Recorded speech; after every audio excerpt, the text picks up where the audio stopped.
Hello and welcome to a special program of Cricket Predictor brought to you by 1xBet, Womeki Infrastructure, Delhi NCR.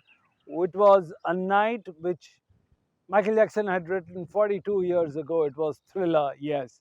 It was a thriller night. Everybody was fighting for their life. And what did you have? You had the result of a batter scoring 6 sixes in a row. And then guess what? Ends up at a losing side with just one run. And that's what the name of the game is. Welcome to the IPL show called Cricket Predictor. I'm your host Sunil Yashkala. In the next 22 minutes, we're going to talk about thriller, matches, data, drama, stories, stats, everything that makes this a wonderful game of cricket and this show called Cricket Predictor. I'm right beside the Flag Island, the beautiful Marbella Resorts in Sharjah, and we're going to talk about what happened in the last two encounters. In the first match, KKR scored 206 runs. Rajasthan gave a tough chase but just fell one run short. Kolkata Knight Riders had their nerve clinched and won the match by just 1-0. And remember the Ian Smith's line, barely with a bare margin of one run, they lost. Strengthening their position at the table, yes. Then came another thriller between Punjab and Lucknow this time. Lucknow trying to come back into the sorts, into the power. Punjab set the scoreboard on fire, posted 236 runs and defeated Lucknow Super Giants by 37 runs. It may have been one-sided, but every over was packed with some action and drama. And now, before we get on to today's match, it's always nice to welcome Paul Dinette on the show. Paul, welcome to the show. It's an honor to witness such a brilliant match and hold on to the conversation with you on it. But let's shift our focus onto the Punjab game. How impactful was Prabh Simran's knock of 91 runs in 48 deliveries with 6-4, 7 sixes for Punjab that actually took away the game from LSG? Your views? Yeah, great night for the Punjab Kings, and Prabh Simran Singh led the charge. Back in the old days, someone who batted through the innings as a sheet anchor kind of had a strike rate of about 70, not 180 or whatever his strike rate was, might have been 190 almost. Almost got 100, and not only was his contribution fantastic, but they all, except for Arya at the top, who had a rare failure, they all were very, very quick. Shreyas Iyer was quick, Nehal Wadera was quick, Josh Inglis was quick, Marcus Stoinis was quick as well. Shashak Singh was quick as well. So just a colossal performance. I believe they spent some time in up in the north before the start of the season, enjoying the environment of Dharamshala, knowing that they're going to be playing their final few games there. And that was a pretty smart move by the Punjab Kings, and they certainly seemed at home in that beautiful stadium. Well, Paul, moving on to the second question, let's understand Arshdeep Singh's sensational performance. 3 runs in just 16 runs and 4 overs that broke the backbone of LSG. Do you think he's just coming up and wrapping up at the right time, considering we have the England tour coming up very soon? Your views? Yeah, I mean, it sure was. When you're chasing 236, you need everything to go right. And we've been talking in the lead up how LSG have such a heavy reliance on their top three of Markram, Marsh and Nicholas Pooran. And then Arshdeep Singh just did a demolition job. The ball that got Marsh out was impressive. It swung a fair bit. And good catch by Wadera as well. That was one of the highest hits I think I've seen this IPL. Glad I wasn't underneath it. Then he gets Markram dragging back on. And the key blow, Nicholas Pooran, LBW, a few balls later, that was kind of the end, really, for LSG. So, fantastic bowling performance from Arshdeep Singh. How do you rate Ayush Badoni's 74-run knock and Abdul Samad's 44-run knock of LSG amidst fall of wickets and regular intervals? Yeah, and no doubt it made Justin Langer think, oh, what might have been, because last night was the night that effectively LSG got eliminated. I know mathematically they could still make the finals, but it's highly unlikely that they will. And it was lost in those first few wickets falling down. But then the partnership between Ayush Badoni and Abdul Samad was excellent and got them to a pretty decent total in the end. But it just wasn't near enough given what a colossally big score Punjab got. Badoni was fantastic and deserves a lot of credit. I'm really happy to see Abdul Samad do well because I've been saying all season that they should be giving him an opportunity to face more balls because he is just so explosive. He got that opportunity last night, not because of a change of tactics of raising him necessarily up the order, but just because so many wickets were falling. But I think that that's something that they should be doing in future, getting him to face many more balls. So decent partnership by them, but the damage had already been done. Well, it's time to now welcome Anil Chaudhary. Anil, of course, is one of the most decorated, glorious umpires of IPL, who's now taking a back seat with nice microphone in his hand. Anil, welcome to the show. Given the downfall of the top two teams to the fifth spot in the table, what should be the do's and don'ts for Delhi Capitals in a must-win match against SRH today? DC started very well, and in the middle also they were fine, but last few games there is a dip. They need to come back and unite again. Akshar Patel need to speak to everyone that the middle order should fire, especially KL Rahul. Last few games he need to start again the form the way he started, and especially against SRH they need to focus on their bowling also, because SRH, if you don't bowl them wicket to wicket, they can take the game away immediately. They will give you very less time because they are so aggressive. Once you give them space, they will capture the game. So there's the area where I think Kuldeep can do well, because the way he bowls and he flights, he can take those batsmen in problem. Maybe after a few hits he can get them, because taking wickets is very important, especially top order of SRH. So Delhi can do that. They have done it in the past, so should not be an issue. And I think it will be a very good game, and Delhi need to bounce back, because otherwise they'll be in problem for playoff. It's a high time they need to perform, and they need to start again the way they started. Well, Anil, you've seen SRH from the close quarters in the last 17 years. They've suddenly started off with a nice boom, and they've slightly got away from the highway. And that's what they are languishing at the bottom of the table. What do they need to do, looking at their collapse, their cluster collapse, which comes in the middle overs? What do they need to do in order to create that impact? SRH, if they start at their normal pace, then they can trouble any team. But what is happening, they're losing wickets, and once they lose wicket, the way they play, they are always in trouble. So they need to watch other teams, the way they are playing, like GT is playing, Mumbai is playing. They try to play longer, especially the top order, and then they change. They adapt quickly, and they change the gears. But the problem with SRH, they play with same tempo, and it is backfiring. So high time Nitish Reddy should score now, and he should play longer actually. Once he play longer, he has got all the shots. He can contribute very well, and he's a good player. I don't know why he's copying other players like top order that they are hitting. I will also hit. No, play your natural game. Already you have a lot of shots, so don't copy anyone.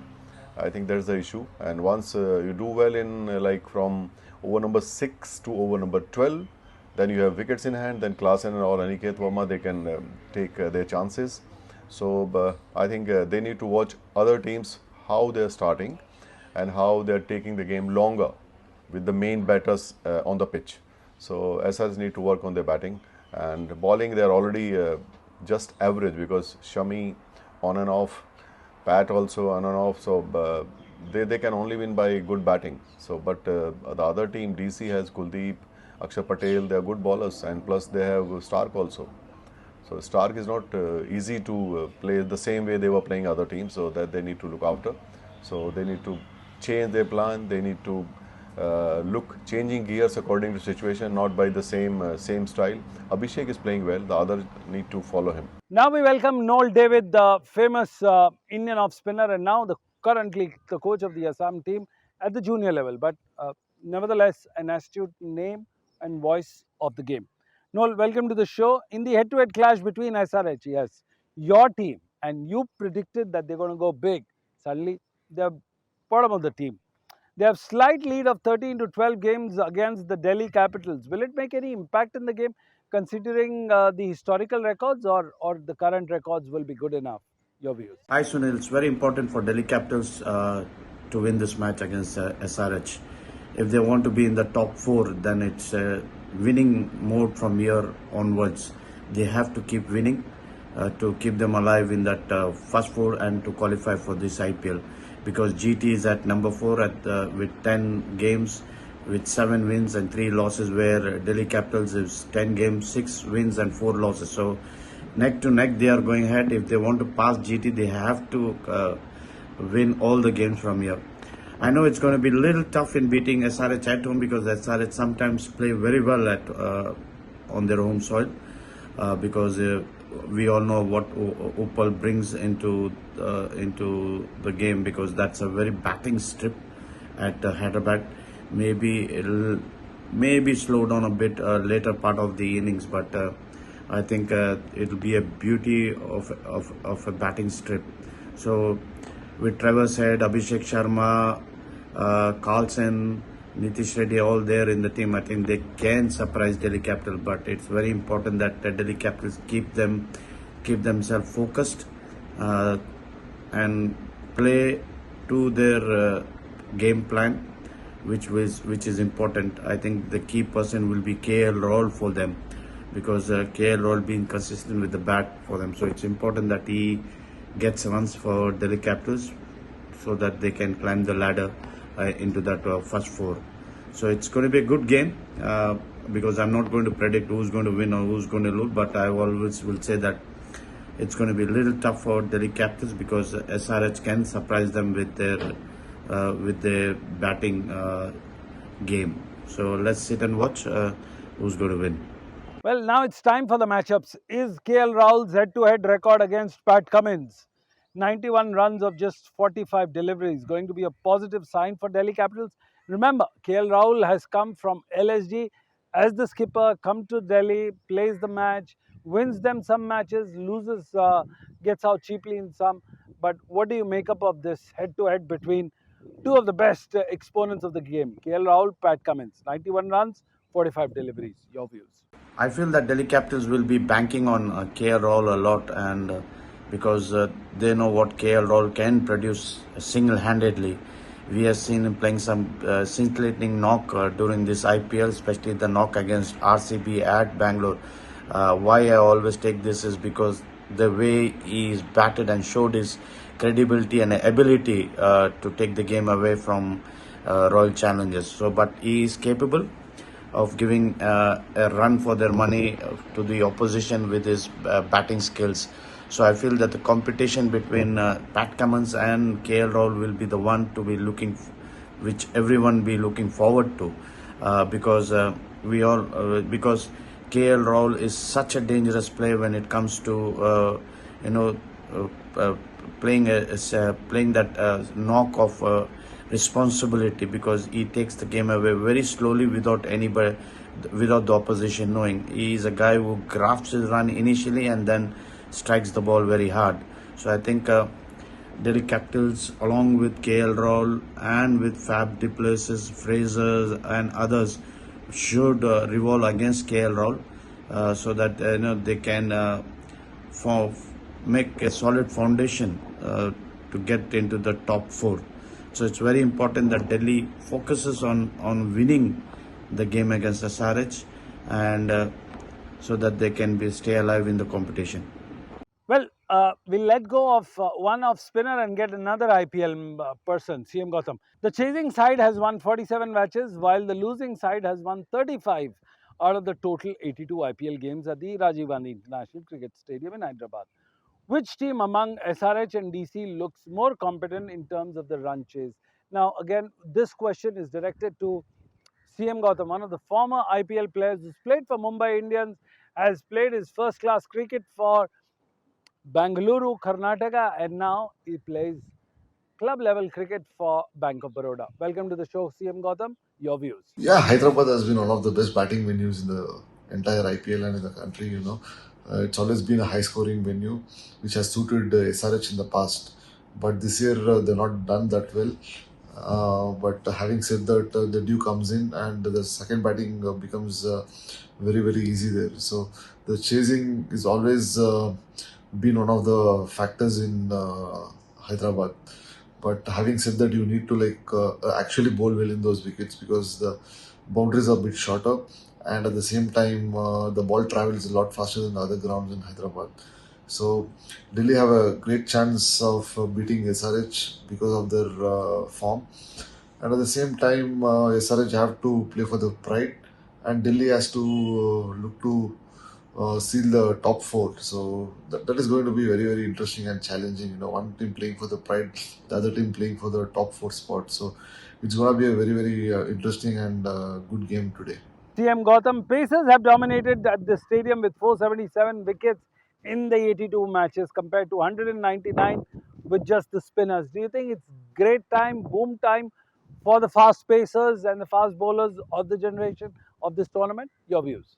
Pacers have done well in Hyderabad simply because of the batting conditions and the flat wicket there. The spinners usually there goes for runs, so the team tend to play with the four medium pacers. And if you remember, SRH have a history of playing 4 to 5 fast bowlers in the past as well. So that's been their strategy because of the wicket conditions and fast outfield.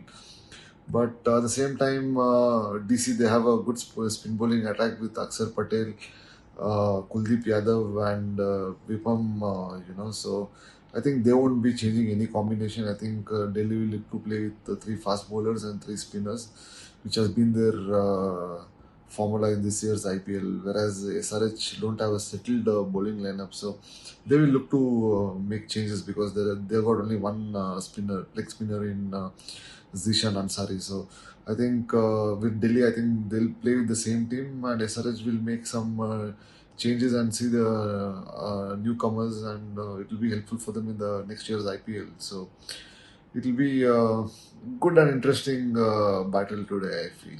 Well, there you had it. 4 of the best voices of the game talking about this game, talking about stats, data, views, analysis, details, drama, stories, everything that makes this wonderful game. I'm Sunil Yashkalra, signing off from the beautiful Marbella Resorts, just on the periphery of the Flag Island in this Marbella Resorts, and saying goodbye, requesting you not to change the channel. Don't go anywhere else. We'll be back after a short commercial break.